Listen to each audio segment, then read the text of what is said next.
کہ پچھلے رکوع میں منافقین کی ایک عادت ذکر کی گئی تھی کہ جب ان کو کچھ پیسے دے دیے جائیں، صدقہ دے دیا جائے تو بڑے خوش ہوتے ہیں، نہ دیا جائے تو روتے پیٹتے ہیں، واویلا کرتے ہیں۔ تو اللہ تعالیٰ نے صدقات اور زکوٰۃ کے مصارف کو بیان کیا کہ صدقے کا جو مصرف ہیں وہ کون لوگ ہیں، وہی لوگ ہیں اور انہی کو زکوٰۃ دی جائے گی۔ یہاں یاد رکھیں صدقے سے مراد واجب صدقہ ہے، یعنی وہ صدقہ جس کا اللہ اس کے رسول نے ہمیں آرڈر دیا ہے۔ جیسے ایک نماز فرض ہوتی ہے نا، فجر کی 2 رکعتیں فرض ہیں، ظہر کی 4 رکعتیں فرض ہیں، مغرب کی 3، عشاء کی 4 فرض ہیں، عصر کے 4 فرض ہیں، پھر وتر بھی ہیں۔ تو یہ نماز فرض اور واجب نماز کہلاتی ہے جو لازمی آپ نے بہرحال ہر صورت میں پڑھنی ہے۔ ایک نماز ہوتی ہے سنت مؤکدہ کہ جو عام حالات میں بلا وجہ چھوڑنا اس کا ناپسندیدہ ہے، کبھی عذر ہو تو آپ چھوڑ بھی سکتے ہیں، اور ایک نفل نماز ہوتی ہے جو بالکل آپشنل ہے۔ تو اسی طرح ہر عبادت میں اسی طرح ہمیں ملتا ہے، یہ کچھ چیزیں فرض ہوتی ہیں، کچھ سنت مؤکدہ کے درجے میں ہوتی ہیں، کچھ بالکل ہی آپشنل ہوتی ہیں۔ تو جو اللہ تعالیٰ نے ہمیں صدقات و خیرات کا حکم دیا اس میں بھی یہی ہے۔ کچھ چیزیں تو ایسی ہیں جو اسلام کا رکن ہے، ان کو چھوڑ دینا تو ایسے جیسے اسلام کو چھوڑ دیا آپ نے، وہ ہے زکوٰۃ جو سال میں ایک دفعہ دینی پڑتی ہے۔ کچھ چیزیں ایسی ہیں جو واجب کے درجے میں ہیں اور بعض فقہا کے نزدیک سنت مؤکدہ کے درجے میں، جیسے قربانی پہ خرچ کرنا، یا آپ نے منت مانی کہ میرا یہ کام ہو گیا تو میں اتنے پیسے صدقہ کروں گا، یہ بھی واجب صدقہ ہے، یا صدقہ فطر ہے جو عید کے دن واجب ہوتا ہے، یہ بھی واجب صدقہ ہے۔ تو یا آپ نے قسم کھائی تھی اور توڑ دی تو اب جو آپ غریبوں کو کھانا کھلاؤ گے یہ بھی واجب صدقہ کہلائے گا۔ یعنی ہر وہ صدقہ جو آپ پر لازم ہے وہ صدقہ واجبہ کہلاتا ہے۔ تو اس آیت میں جو مصرف بیان کیا گیا ہے کہ انہی کو دیے جائیں گے صدقات، تو یاد رکھیں یہاں الصدقات سے مراد وہ صدقات ہیں جو واجب ہیں۔ الف لام کا لفظ ہمیں بتا رہا ہے الصدقات۔ الف لام جو ہے نا، کسی چیز کو جب کوئی اسپیسیفک کر دیا جائے، کوئی خاص کر دیا جائے تو اس کے لیے الف لام کا لفظ عربی میں استعمال ہوتا ہے۔ جیسے الکتاب کا معنی مخصوص کتاب، اور کتاب کا معنی کوئی بھی کتاب۔ میں نے اس کی جب پریکٹس کروا رہا تھا شروع کے 8 لیکچروں میں گرامر کی، تو میں نے اس کی مثالیں دی تھیں۔ جب آپ عربی میں کہتے ہیں جاءنی رجل، الف لام کے بغیر آپ استعمال کریں جاءنی رجل، تو اس کا مطلب ہوتا ہے میرے پاس کوئی آدمی آیا، کوئی بھی ایک آدمی آیا، کوئی بھی ہو سکتا ہے۔ لیکن جب آپ الف لام لگاتے ہیں تو اس کا مطلب جاءنی الرجل، مخصوص آدمی ہے۔ یہی وجہ ہے کہ جب آپ پہلی دفعہ لفظ استعمال کریں گے نا تو جاءنی رجل، میرے پاس ایک آدمی آیا، پھر آپ کہیں گے رأیت الرجل، میں نے اس آدمی کو دیکھا، کیونکہ ایک دفعہ جب آدمی آ گیا تو مخصوص ہو گیا نا، تو اب جب دوبارہ اس کا تذکرہ ہوگا تو الف لام ڈل جائے گا، الرجل، اسی بندے کی بات کر رہا ہوں جو ابھی میرے گھر پہ آیا تھا، تو اب الرجل کا لفظ استعمال ہوگا اس کے بعد۔ تو الصدقات کا مطلب مخصوص قسم کے صدقات، یعنی وہ صدقات جو اسلام نے ہم پہ لازم کی ہیں۔ تو خلاصہ کیا نکلا؟ صدقات کی 2 قسمیں ہوتی ہیں، ایک صدقات واجبہ اور ایک نافلہ۔ صدقات واجبہ کون سے ہیں؟ جو منت مان کے آپ اپنے اوپر لازم کر لیں، یا جو زکوٰۃ ہے، یا قسم توڑی آپ نے اس کے کفارے کے طور پہ آپ صدقہ کر رہے ہیں، یا صدقہ فطر جو عید کے دن فطرانہ لازم ہوتا ہے، تو یہ صدقات ہیں واجبات۔ اور ایک صدقہ ہوتا ہے نافلہ۔ نفل کا مطلب آپ اپنی مرضی سے اللہ کی رضا کے لیے غریبوں پہ خرچ کر رہے ہیں، تو یہ نافلہ صدقے ہیں۔ تو نفلی صدقہ جس کو ہمارے ہاں خیرات بھی کہا جاتا ہے، تو اس میں کوئی مصرف نہیں ہے، جس کو چاہیں دیں آپ، بلکہ یہ مالدار کو دینا بھی جائز ہے۔ بعض دفعہ انسان مالدار پہ بھی صدقہ کر رہا ہوتا ہے کہ چلو یار تھوڑا اور اچھا ہو جائے گا یہ، جیسے آپ اپنے رشتہ داروں میں کوئی آپ کے قریبی ریلیٹیو ہیں، مالدار ہے، لیکن آپ اس کو صدقہ دے دیتے ہیں کہ اور اچھا کھا لے گا، یہ اچھا کھا رہا ہے لیکن اور زیادہ اچھا ہو جائے گا۔ تو یہ جو نفلی صدقہ ہے اس کے لیے شریعت میں کوئی شرط نہیں ہے، امیر اور غریب کی کوئی شرط نہیں ہے، کسی کو بھی دیا جا سکتا ہے۔ لیکن جو زکوٰۃ صدقہ واجبہ ہے اس کے لیے مصارف اللہ نے قرآن میں یہاں بیان کی ہیں، تو آج میں انشاءاللہ اس کی ڈیٹیل بھی بتاؤں گا۔ اللہ نے فرمایا صدقات فقیروں کا حق ہیں اور مسکینوں کا حق ہیں۔ فقیر اور مسکین میں کیا فرق ہے؟ دیکھیں نارملی جب قرآن میں یہ لفظ الگ الگ استعمال ہو تو فقیر سے مراد مسکین، مسکین سے مراد فقیر، کوئی فرق نہیں ہے۔ لیکن جب دونوں اکٹھے استعمال ہوتے ہیں تو پھر دونوں کا الگ الگ مفہوم بیان کرنا ضروری ہے۔ جیسے کہ قرآن نے جہاں مومن کہا تو مومن سے مراد مسلم ہے، مسلم کہا تو مسلم سے مراد مومن ہے، لیکن جب یہ دونوں لفظ اکٹھے استعمال ہوں گے تو پھر مسلم کا الگ ترجمہ کیا جائے گا، مومن کا الگ۔ مومن کا ترجمہ عقیدہ اس کا صحیح ہو، مسلم کا ترجمہ پریکٹیکلی بھی وہ اسلام کو فالو کر رہا ہو، یہ ترجمہ کیا جائے گا۔ تو یہاں بھی ایسا ہی ہے کہ چونکہ دونوں ایک ہی آیت میں استعمال ہوئے ہیں تو فقیر کا ترجمہ الگ ہوگا، مسکین کا الگ ہوگا۔ تو فقیر اور مسکین میں کیا فرق ہے؟ دو مشہور قول ہیں اس کے بارے میں انہی کو بیان کروں گا جو راجح قول ہے، باقی اس کے علاوہ بہت سارے اقوال ہیں۔ جو راجح قول ہے وہ ایک قول تو یہ ہے کہ فقیر اسے کہتے ہیں لا مال لہو، جس کے پاس دھیلا بھی نہ ہو، یعنی بالکل ہی زیرو پر آیا ہوا ہو وہ۔ اور مسکین اسے کہتے ہیں جو ایسا تو نہیں ہے کہ بالکل ہی اس کے پاس کچھ بھی نہیں ہے، لیکن نصاب سے کم کم مال اس کے پاس موجود ہے۔ نصاب سے کم مال کسے کہتے ہیں؟ سونا، چاندی، نقدی، مال تجارت اور ضرورت سے زائد سامان، یہ 5 چیزیں یا ان کا مجموعہ یا ان میں کوئی 4 یا ان میں کوئی 3 چیزیں یا 2 یا ایک ہی چیز، یہ 52.5 تولہ چاندی سے کم کم ہو، یعنی نبی صلی اللہ علیہ وسلم کے دور میں 200 درہم کی جو ویلیو تھی اس سے کم اگر کسی کے پاس یہ 5 چیزیں یا 5 چیزوں کا مجموعہ ہوگا تو وہ مسکین کہلائے گا، کیونکہ احادیث سے ہمیں 200 درہم کا ثبوت ملتا ہے کہ 200 درہم کو ایک معیار بنایا گیا تھا، اور آج کے دور میں 200 درہم 52.5 تولہ چاندی کے برابر ہے۔ تو ایک فقہا نے معیار قرار دیا ہے کہ بھائی صاحب نصاب نہ ہو کوئی آدمی۔ دوبارہ بتا دیتا ہوں، یہ میرا جو چینل ہے نا آس مفتی طارق مسعود مسائل کا جو چینل ہے، اس پہ میں نے زکوٰۃ کا نصاب کئی دفعہ ڈیٹیل میں بیان کیا ہے کہ شریعت میں جس پہ زکوٰۃ فرض ہوتی ہے اس کے پاس کتنا مال ہونا ضروری ہے، اور وہ شخص جو زکوٰۃ لے سکتا ہے اس کا معیار کیا ہے۔ تو وہاں ڈیٹیل میں بیان کر چکا ہوں، مختصر دوبارہ یہاں بیان کر رہا ہوں تاکہ یہ ٹاپک ہمارا یہیں پہ کمپلیٹ ہو جائے۔ خوب سمجھ لیں، سونا، چاندی یعنی گولڈ اور سلور، اور تجارتی مال کا مطلب یہ ہوتا ہے آپ نے کوئی مال خریدا ہو اس نیت سے کہ میں اس کو بیچوں گا۔ اور چوتھی چیز ہے کیش اماؤنٹ، ڈالر ہے، ریال ہے، کرنسی ہے پاکستانی، کوئی بھی جو بھی کیش ہوتا ہے آپ کے پاس۔ اور 5ویں چیز ہے ضرورت سے زائد سامان۔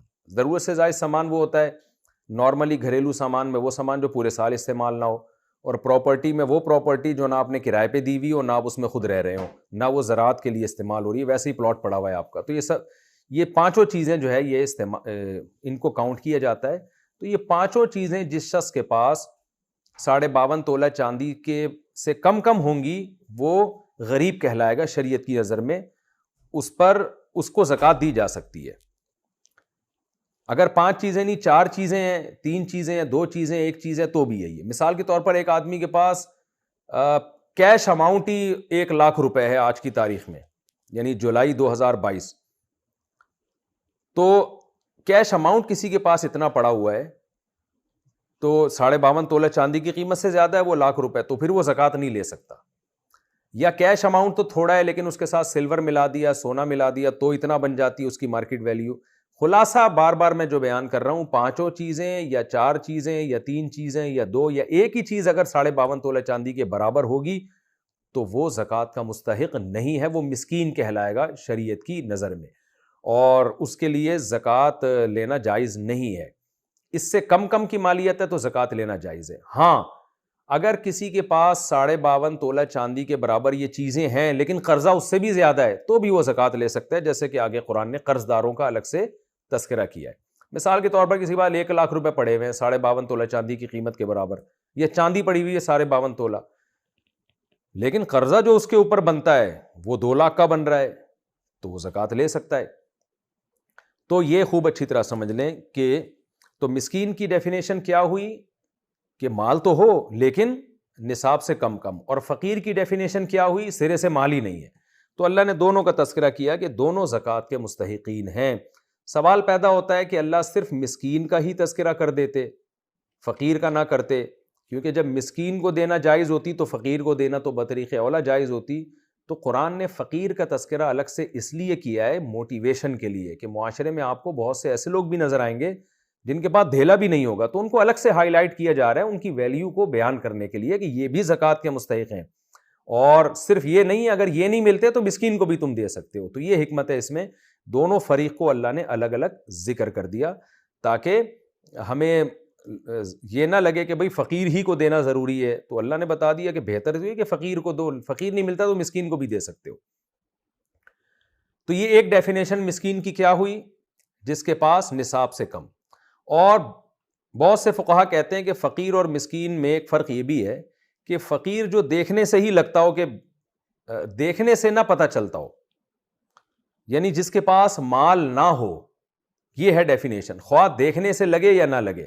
لیکن مسکین اس کو کہتے ہیں جو غریب ہو اور حلیے سے بھی غریب لگتا ہو، یعنی مسکنت اس پہ جھلک رہی ہو، کیونکہ مسکنت عربی میں ذلت کو بھی کہتے ہیں. تو مسکین کا مطلب کیا ہوا؟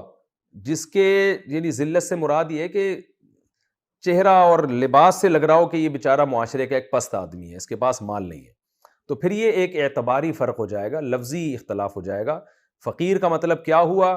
غریب آدمی. اور مسکین کا مطلب یہ ہوا کہ وہ غریب جو دیکھنے میں بھی غریب لگ رہا ہو. تو اس میں پھر قرآن کا مطلب یہ ہوگا کہ کچھ فقیر تو ایسے ہیں کہ جو تمہیں ضروری نہیں ہے کہ دیکھنے سے فقیر لگیں، تو ان کو بھی دینا ہے. اور کچھ ایسے ہوتے ہیں جو بیچارے ایسی حالت میں ہوتے ہیں کہ دیکھتے ہی پتہ چل جائے گا کہ یہ آدمی ٹھیک نہیں ہے، اس کی حالت ٹھیک نہیں ہے، تو اس کو بھی دی جا سکتی ہے زکوٰۃ.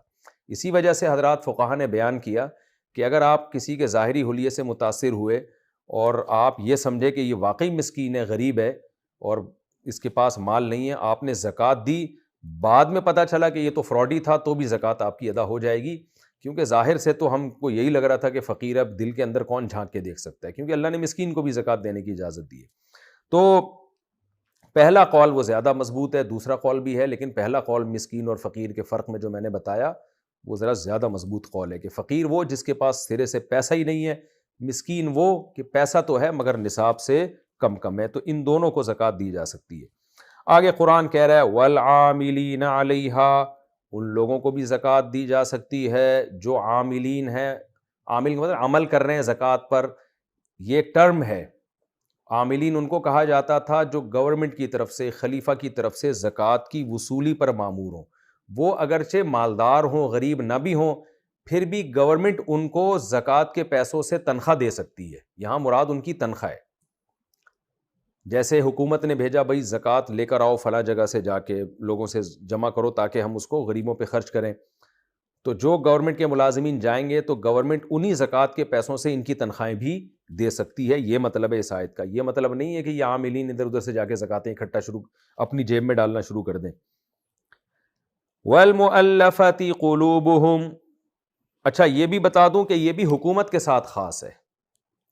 عام آدمی اگر کسی شخص کو بھیجتا ہے کسی فقیر مالدار سے زکوٰۃ کی وصولی کے لیے، تو وہ اپنی زکوٰۃ کے پیسوں میں سے اس عامل کو اجرت نہیں دے سکتا. اگر دے گا تو زکوٰۃ ادا نہیں ہوگی. خوب سمجھ لیں اچھی طرح. یہ تو ایک عام آدمی کے لیے جائز نہیں ہے. صرف گورنمنٹ کو یہ حق حاصل ہے کہ وہ ان زکوٰۃ کے پیسوں سے ان عاملین کی تنخواہیں دے سکتی ہے.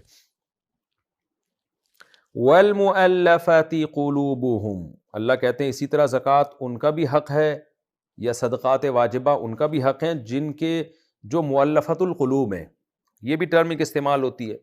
ہوا یہ تھا کہ رسول اللہ صلی اللہ علیہ وسلم کے دور میں بہت سے عرب کے سردار ایسے تھے جو اسلام کے بہت قریب تھے. تو آپ نے ان کا دل رکھنے کے لیے ان کو ہدیے، ان کا اکرام کیا، کیونکہ عزت دار لوگ جو ہوتے تھے نا، وہ پہلے بھی وہ تلوار کے زور سے یا آپ ان کو نیچا دکھانے کی کوشش کریں، اس سے وہ نہیں مانتے تھے بات. تو ان کو نبی صلی اللہ علیہ وسلم نے عزت دی، رسپیکٹ دی، کیونکہ ہمیشہ سے وہ اسی عزت کے عادی تھے. ان کا اکرام کیا، ان کو آپ نے پیسے دیے، ہدیے دیے، تو اس سے وہ اسلام کے قریب آ گئے اور وہ مسلمان ہو گئے. اسی طرح کچھ ایسے لوگ بھی تھے جو ایمان لائے تھے لیکن ایمان میں مضبوط نہیں تھے، جیسے کہ بعد میں بہت سے لوگ ایمان لائے ہیں. قرآن کہتا ہے ان کا ایمان ان لوگوں کی طرح نہیں ہے جو پہلے ایمان لے کر آئے. ان کے بارے میں ڈر یہ تھا کہ ان کا اگر اکرام نہ کیا گیا تو یہ بدگمان نہ ہو جائیں، تو نبی صلی اللہ علیہ وسلم نے ان کا بھی اکرام کیا. تو پہلے زکوٰۃ کے مستحقین میں یہ لوگ بھی شامل تھے جن کو المؤلفۃ القلوب کہا جاتا تھا، کہ اسلام دشمنی کو کم کرنے کے لیے، جو اسلام دشمن قوتیں ہیں ان کے شر کو توڑنے کے لیے ان کو سرداروں کی مدد کی جاتی تھی زکوٰۃ کے ذریعے. لیکن نبی کے دنیا سے جانے کے بعد صحابہ کا اجماع ہو گیا کہ اب اسلام کو چونکہ اپنا وجود اسلام کا قائم ہو چکا ہے، اس وقت تو اسلام خطرے میں تھا نا، یعنی اس کا امکان ہی تھا کہ جڑ سے ہی نہ ختم ہو جائے کہیں. لیکن اب ایسا امکان چونکہ ختم ہو گیا ہے تو صحابہ ہی کا اجماع ہو چکا تھا اس کے اوپر کہ اب المؤلفۃ القلوب کو حصہ نہیں دیا جائے گا. اب یہ والا جو حصہ ہے یہ ہمیشہ کے لیے ساقط ہو گیا، قیامت تک کے لیے. تو صحابہ کا اس پر اجماع ہو گیا تھا، اور اجماع بھی دلیل قطعی ہوتی ہے. اس کے بعد بھی آج تک امت کا اس پر اجماع ہی رہا ہے کہ اب کسی غیر مسلم کو اسلام کے قریب لانے کے لیے زکوٰۃ قطعاً نہیں دی جا سکتی، یہ ناممکن ہے. اگر کوئی اس آیت کا سہارا لے گا تو وہ غلط ہے، کیونکہ اجماع امت کے خلاف ہے. قرآن ہی نے کہا ہے کہ جو عامۃ المسلمین کے راستے کو چھوڑتا ہے تو قرآن ہی کی آیت ہے کہ ہم اس کو جہنم کی طرف لے کے جائیں گے. قرآن ہی نے اجماع کو حجت قرار دیا ہے. تو جب ایک مسئلے پر اجماع ہو گیا تو اب یہ مصرف ختم ہو گیا. تمام فقہا کا، تمام مفسرین کا یہی قول اس بارے میں کہ المؤلفۃ القلوب والا جو حصہ تھا وہ ہمیشہ کے لیے ساقط ہو چکا ہے. یہ ہو گئے جی 4 مصارف، ایک فقراء، مساکین، عاملین، مؤلفۃ القلوب. 5واں جس کو قرآن بیان کرتا ہے وفی الرقاب. وفی الرقاب کا مطلب یہاں بھی مضاف محذوف ہے. میں اکثر مثال دیتا ہوں، ہم کہتے ہیں گاڑی پنچر ہو گئی ہے، حالانکہ گاڑی کا ٹائر پنچر ہوا ہوتا ہے، تو ٹائر کو حذف کر دیا ہوتا ہے یہ بتانے کے لیے کہ سامنے والا عقل مند ہے، اسے پتہ ہے گاڑی تھوڑی پنچر ہوتی ہے، اس کا ٹائر پنچر ہوتا ہے. ہم کہتے ہیں میں 3 ڈشیں کھا گیا بریانی کی، تو بریانی کی ڈشیں تو نہیں کھائی ہوتی نا، بریانی کھائی ہوتی ہے. تو یہ مجازاً اس طرح کے الفاظ حذف ہوتے رہتے ہیں. تو یہاں بھی قرآن کہہ رہے ہیں گردنوں میں بھی تم زکوٰۃ دے سکتے ہو. کیا مطلب؟ گردنیں چھڑوانے میں. فی فک الرقاب، گردن چھڑوانے سے مراد کیا ہے؟ رقبہ کی جمع رقاب آتی ہے. گردن سے مراد ہے یہاں غلام آزاد کروانا. پہلے زمانے میں ایسا ہوتا تھا، اور قرآن نے بھی اس کی ترغیب دی ہے کہ غلام بعض دفعہ اپنے مولا سے یہ ایگریمنٹ کرتا تھا کہ اگر مولا کہتا تھا تم مجھے 1 سال میں فار ایگزامپل 1 کروڑ روپے کما کے دے دو تو تم آزاد ہو، یا تم 50 لاکھ کما کے دے دو، یا 10 لاکھ کما کے دے دو، جو بھی اس زمانے کے حساب سے چاندی کی ویلیو تھی. تو غلام بڑی محنت کرتا تھا. اب اسلام نے چونکہ غلاموں کے آزاد کرانے کی بہت زیادہ ترغیب دی ہے. سورہ نور میں اللہ نے مولا کو ترغیب دی ہے، آقا کو، کہ تم اگر فری میں غلام آزاد نہیں کرتے تو عقد مکاتبت کر لو. اس کو کہتے ہیں عقد مکاتبت، کہ اس سے عقد کر لو کہ اتنے پیسے کما کے دے دو تو تم آزاد ہو. تو یہ والا عقد کر لو. یعنی اسلام چاہتا ہے کہ کسی طرح غلامی سے لوگ نکلیں. تو فری میں نہیں آزاد کرتے تو کوئی معاہدہ کر لو اس سے کہ سال میں اتنے پیسے کما کے دے دو گے تو تم آزاد ہو. تو اس سے پھر غلام محنت میں لگ جاتا تھا. تو قرآن یہ کہہ رہا ہے کہ کوئی بھی غلام جس نے اپنے مولا سے یہ ایگریمنٹ کیا کہ میں 1 سال یا 6 مہینے یا 2 سال میں اتنے پیسے کما کے دے دوں تو میں آزاد ہوں، اور مولا نے اس ایگریمنٹ کو قبول کر لیا، تو ایسے غلاموں کی چھڑوانے میں بھی زکوٰۃ ادا کی جا سکتی ہے. کیا مطلب؟ ایسے غلاموں کے ساتھ زکوٰۃ کے ذریعے تعاون کیا جا سکتا ہے. آپ ان کو زکوٰۃ دیں، یہ لے بھائی تو 1 کروڑ میری طرف سے لے اور اپنے آپ کو آزاد کروا. تو یہ بھی زکوٰۃ کا بہترین مصرف ہے. لیکن چونکہ آج کل غلاموں کا دور ختم ہو چکا تو یہ والا مصرف بھی عملاً اب ممکن نہیں رہا ہے. جہاں اگر کوئی غلامی کا سسٹم دوبارہ کبھی شروع ہو گیا تو یہ بھی ہو جائے گا، غلاموں کو آزاد کرانے کے لیے زکوٰۃ دی جائے گی. لیکن آج کل غلام ہوتے نہیں ہیں. تو یہ جو عام خادمین ہیں یہ اگر غریب ہوں گے تو ان کو زکوٰۃ دی جائے گی، غریب نہیں ہوں گے تو زکوٰۃ نہیں دی جائے گی. ان کو غلاموں پر قیاس نہیں کیا جا سکتا. اچھا، غلام میں جو مرد غلام تھے وہ بھی داخل ہیں، اور لونڈیاں جو تھیں، عورتیں جو غلام ہوتی تھیں وہ بھی داخل ہیں. اگر کوئی عورت اپنے مولا سے یہ عقد کر لے کہ میں اتنے پیسے دے دوں گی تو میں آزاد ہوں، تو اس کا بھی یہی حکم ہے. اس لونڈی کے ساتھ بھی زکوٰۃ کے ذریعے تعاون کیا جا سکتا ہے. یہ 4تھا مصرف ہو گیا. 1 2 3 4 5واں مصرف ہو گیا. 6واں مصرف قرآن بیان کر رہا ہے والغارمین، قرض داروں پر. قرض داروں کو بھی زکوٰۃ دی جا سکتی ہے. قرض دار کا مطلب کیا ہے؟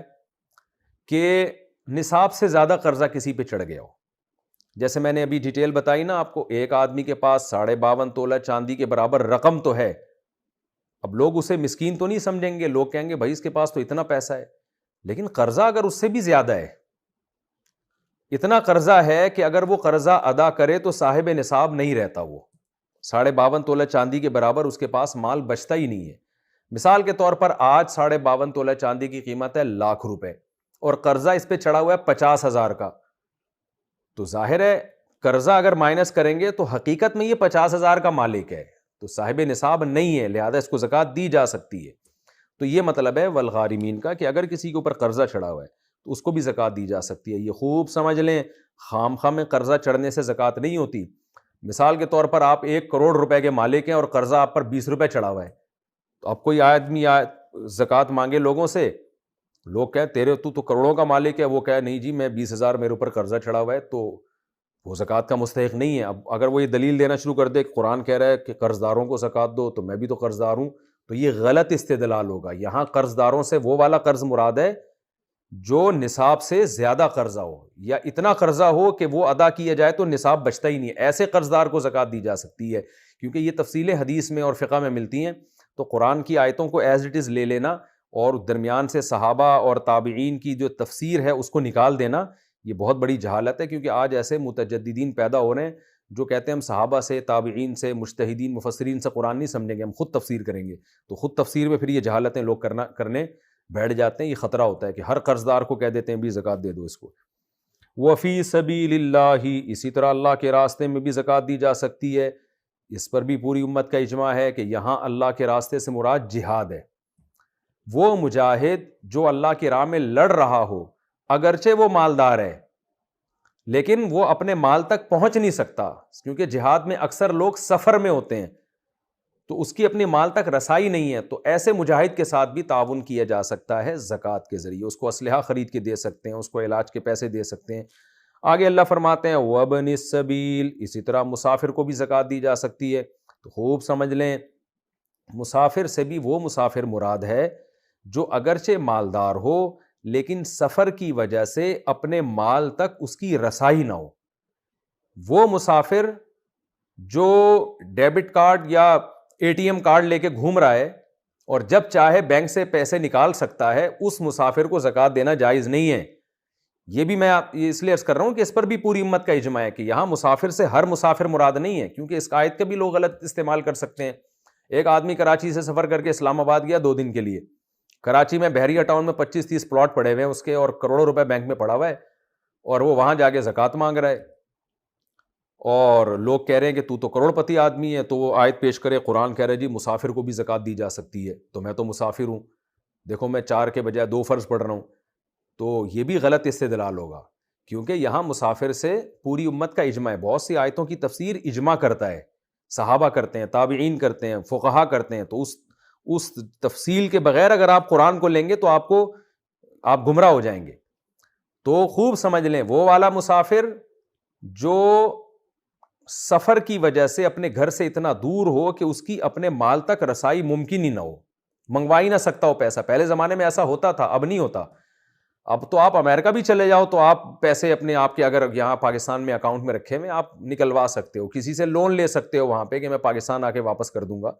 پہلے زمانے میں جو مسافر ہوتے تھے اونٹوں پہ سفر کر کے 6-6 مہینے سفر کر کے کسی ملک میں پہنچے, وہ ان کے لیے ناممکن تھا کہ واپس جا کے پیسے, وہ بیچارے راستے میں دیوالیہ ہو جاتا تھا ان کا اپنے مال تک پہنچنا ممکن ہی نہیں ہوتا تھا. تو وہ عملاً غریب ہی ہوتے تھے, کیونکہ اس پیسے کا کیا فائدہ جو آپ استعمال ہی نہیں کر سکتے ہو, آپ کے وطن میں پڑا ہوا ہے.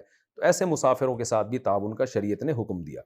تو اب یہاں پر دیکھیں اللہ تعالیٰ نے مجاہد کا تذکرہ بھی کیا اور مسافر کا بھی, اور دونوں میں شرط یہ ہے کہ وہ مجاہد میں بھی شرط یہ ہے کہ وہ مسافر ہی ہو. مثال کے طور پر ایک آدمی اگر میدان جنگ میں لڑ رہا ہے لیکن اس کی جیب میں پیسے پڑے ہوئے ہیں, اسلحہ اپنے ذاتی پیسوں سے خرید سکتا ہے, یعنی صاحب نصاب ہے وہ, اور نصاب کے بقدر مال اس کے پاس موجود ہے, یا موجود تو وہ گھر پر ہے لیکن وہ اپنے گھر سے وہ پیسے منگوا سکتا ہے, تو اس کو بھی زکوٰۃ نہیں دی جا سکتی. تو مجاہد میں بھی وہ والا مجاہد جو صاحب نصاب سے کم اس کے پاس مال ہو, اور جو مال زیادہ مال اگر ہے تو وہ وہاں تک پہنچ نہیں سکتا.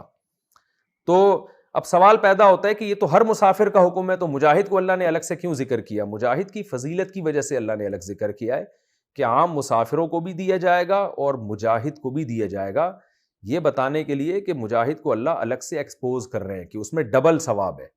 ڈبل ثواب اس لیے کہ ایک تو غریب ہونے کی وجہ سے دے رہے ہیں, نمبر 2 مسافر ہونے کی وجہ سے, نمبر 3 مجاہد ہونے کی وجہ سے.